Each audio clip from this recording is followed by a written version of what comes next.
आइए आज आप सब जानेंगे वर्ष 2025 में आमल की एकादशी का व्रत कब धारण किया जा रहा है।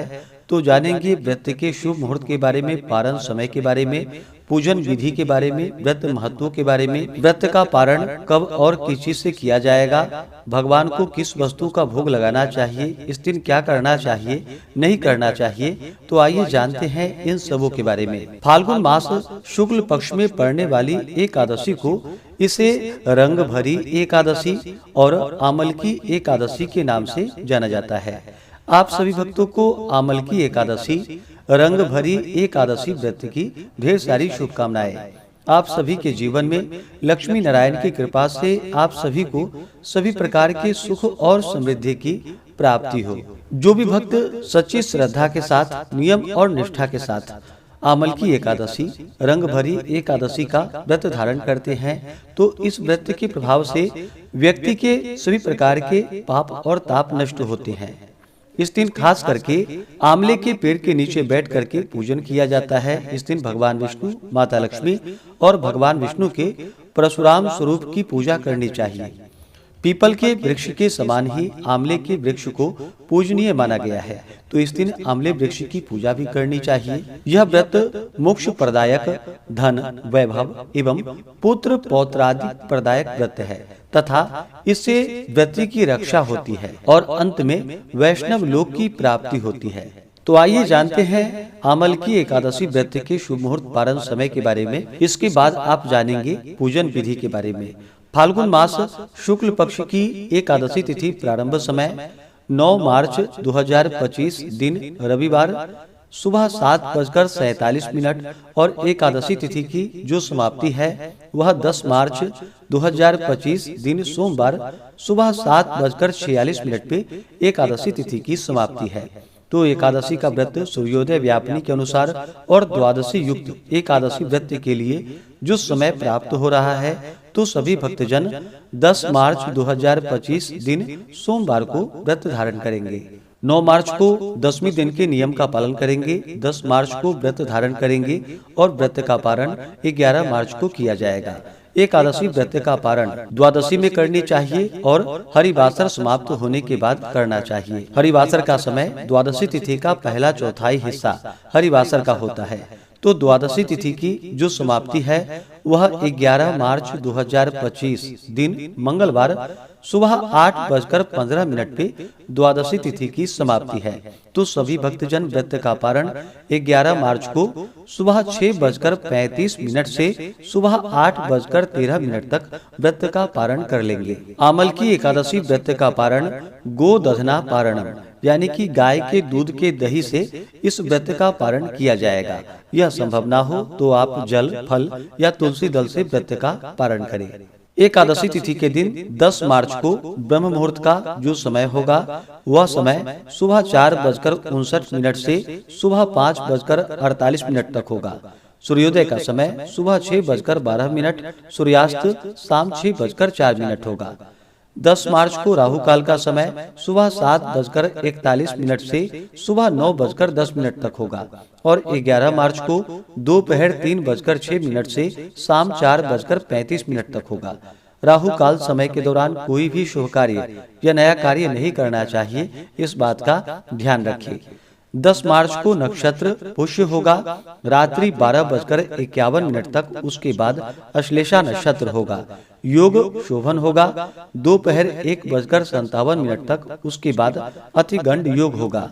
10 मार्च को सर्वार्थ सिद्धि योग भी बन रहा है जो कि सुबह 6:36 से रात्रि 12:51 तक होगा, जो कि बड़ा ही अच्छा सहयोग बन रहा है। इस दौरान पूजन आदि का कार्य करने का विशेष महत्व माना गया है। विजय मुहूर्त का समय दोपहर 2:30 से दोपहर 3:17 तक होगा। जो भी व्रती हैं उन्हें चाहिए कि व्रत के लिए 10वीं के दिन से ही व्रत में नियमों का पालन करना चाहिए। 10वीं तिथि के दिन जो कि सुबह उठ करके स्नान आदि का कार्य करके शुद्ध वस्त्र धारण करके भगवान सूर्य नारायण को अर्घ्य प्रदान करनी चाहिए और 10वीं के दिन जो कि सूर्यास्त होने से पहले ही सात्विक आहार भोजन ग्रहण कर लेनी चाहिए और 10वीं की रात्रि ब्रह्मचर्य का पालन करते हुए भगवान नाम का स्मरण करते हुए सोना चाहिए। एकादशी की सुबह ब्रह्म मुहूर्त में उठ करके नित्य क्रियाओं से निवृत्त होकर के स्नान आदि करके शुद्ध वस्त्र धारण करे और फिर भगवान सूर्य देव को अर्घ्य प्रदान करे। भगवान सूर्य देव प्रत्यक्ष देवता माने जाते हैं। उन्हें अर्घ्य प्रदान करने से रोगों से मुक्ति और स्वास्थ्य लाभ की प्राप्ति होती है। तो भगवान सूर्य देव को अर्घ्य प्रदान करे और फिर व्रती को व्रत का संकल्प लेना चाहिए। भगवान से प्रार्थना करनी चाहिए कि हे भगवान विष्णु, हे माता लक्ष्मी, हे भगवान परशुराम, आज मैं आमल की एकादशी रंग भरी एकादशी का व्रत धारण करने जा रहा हूँ या करने जा रही हूँ। इस प्रकार से प्रार्थना करें कि यह व्रत मेरा निर्विघ्न पूरा हो, हमें पुण्य फलों की प्राप्ति हो। आपके मन में जो भी इच्छा हो, जो भी कामना हो, वह भगवान से कहें और एकादशी के दिन रात्रि उपवास रह करके व्रत को धारण करें। जो उपवास नहीं रह पाते हैं, जिनका स्वास्थ्य सही ना हो, तो आप एक समय फलाहार ग्रहण करके व्रत को धारण कर सकते हैं। इस दिन सुबह के समय में जो कि आमले वृक्ष के नीचे बैठ करके पूरे विधि विधान के साथ भगवान विष्णु का, माता लक्ष्मी का और साथ में भगवान परशुराम का, जो कि आमले वृक्ष के नीचे कलश को स्थापित करके धूप दीप आदि पंचरत्न से परशुराम जी की पूजा करनी चाहिए। इस दिन भगवान का जल से अभिषेक करे, पंचामृत से अभिषेक करे, शुद्ध गंगा जल से अभिषेक करे, भगवान को पीला वस्त्र चढ़ाए, यज्ञोपवीत अर्पित करे, फिर जौ काले तिल अर्पित करे। भगवान को तुलसी दल अति प्रिय होता है, तो उन्हें तुलसी दल अर्पित करे। तुलसी दल, तुलसी पत्र जो कि नैवेद्य का भोग भी लगाते हैं, तो उस समय में भगवान को डाल करके ही भगवान को भोग लगानी चाहिए। भगवान विष्णु को अक्षत नहीं चढ़ाया जाता है, इस बात का ध्यान रखें। अक्षत की जगह उन्हें काले तिल या काले तिल ना मिल सके तो सफेद तिल ही अर्पित करें। भगवान को विशेष करके पीले पुष्प चढ़ाएं, पीले चंदन अर्पित करें। इसके बाद धूप और दीप दिखाएं, अनेक प्रकार का नैवेद्य आदि अर्पित करें। अभी के मौसम में जो भी ऋतु फल प्राप्त हो या दूध से बने हुए वस्तुओं का भगवान को भोग लगाए। इस दिन खास करके आंवला भगवान को अवश्य ही अर्पित करनी चाहिए और इसे प्रसाद के रूप में ग्रहण भी करना चाहिए। नैवेद्य का भोग लगाने के बाद भगवान को जल से आचमनी करवाएं। मुख शुद्धि के लिए पान पत्र, सुपारी, लौंग, इलायची के साथ में भगवान को अर्पित करें।